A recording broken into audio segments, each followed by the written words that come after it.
Turkey desperately needs our help. Let's give it quickly and selflessly.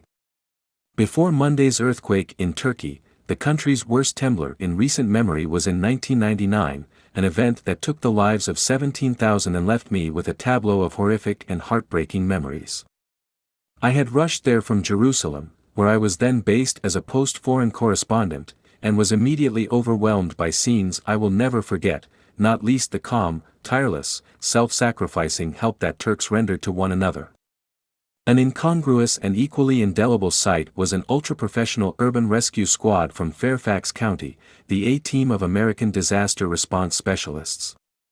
It took the squad barely a day to deploy 30 tons of equipment and 76 experts, who spent sleepless days and nights sifting through the rubble of collapsed buildings, searching for victims with the help of high-tech gadgetry that included a listening device so sensitive that it could detect a heartbeat, a gasp, or a person drawing air far underground.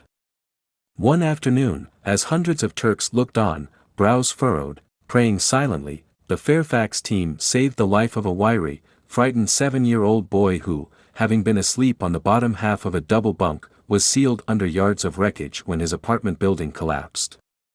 It saved the life of a spirited 24-year-old woman who joked with her rescuers as they sawed and shoveled their way through the rubble for more than 4 hours to reach her. And it saved the life of a 43-year-old woman whose brother was so sure she had died that he had brought a coffin to collect her body from a pile of twisted ruins where she had once lived in a third-floor flat. That small example of our country's awesome capability and reach, the ability to move civilian experts and heavy equipment more than 5,000 miles on a moment's notice to help an ally in dire straits, probably did more to move Turkish hearts and minds than 100 hollow speeches by politicians and diplomats. It's precisely what is needed right now as Turkey grapples with this new catastrophe, which also shook northwestern Syria. The United States and Turkey are awkward allies, vital to each other's security and interests but always bickering over an array of cross-cutting conflicts. At the top of that list, at the moment, is a standoff involving the expansion of NATO, in which the United States and Turkey are the two most populous members. Ankara is blocking the accession of Sweden and Finland, which abandoned decades of official neutrality and asked to join the alliance after Russia launched its full-scale invasion of Ukraine last year.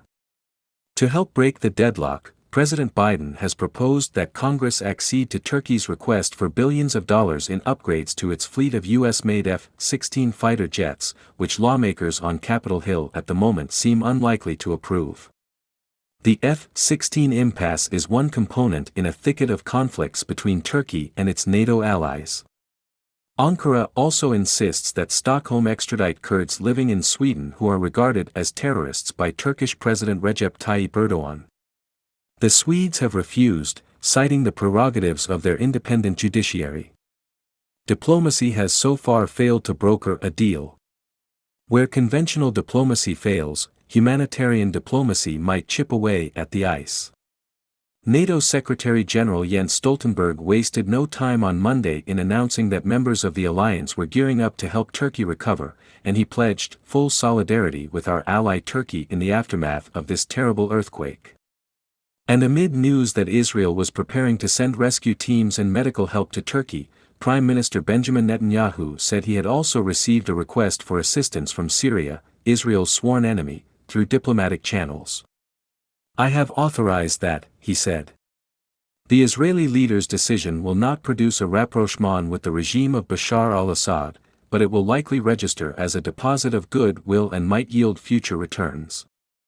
Earthquakes like those that have struck Turkey, which, unlike hurricanes, cannot be forecast, are unspeakably destructive, leaving cities and towns so pulverized they look as if they have been bombed. Few countries have the means to respond on their own, and those with the resources to help have a moral obligation to do so. In the case of Turkey, where Erdogan has occasionally wielded anti-Americanism to stir his nationalist base, U.S. humanitarian aid should be given quickly and selflessly. It could also do useful double duty in reminding Turkey where its friends, and its interests, might coincide.